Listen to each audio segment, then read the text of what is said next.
Jack ati twanyura indi nzira se ati urafunzwe kandi wambaye n'amapingu ati niyo mpamvu ugomba kunkurikira we ati uburyo bw'amapingu nabuzi ati nakuramo amaboko yanjye gutya ati se ubundi waniza akagare kawe yatse fandi igare ati mumuhagarike we abasirikare ati mwiba mwangiza kandi umwuka wanyu ubusa ati mumbohore yewe ati va mu nzira we ati ariko ni ibiki bijya mbere acikanye igare rya fande yamutereje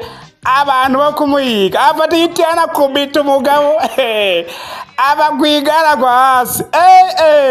fande amukeneye ari umupfa komangana atari koninde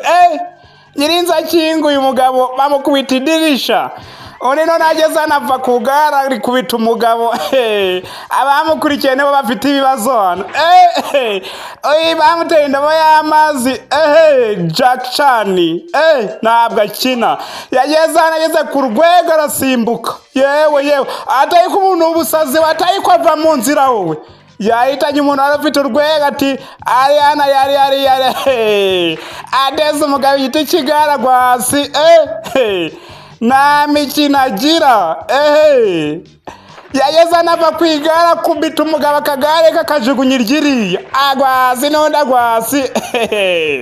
ntabwo byoroshye yicara ku cyuma cy'intebe y'igare ati ndapfuye yewe ndapfuye birababaza abana atari hariya atumeze neza ati nge nimumpangayikira ati komeza ati mumubone bahiritse murabugeza nawe ataza kumera neza ati ariko mwavuye mu nzira mwebwe ati koresha feri wa Kigoryi ati nta feri rifite ati wowe akaba wavuye mu nzira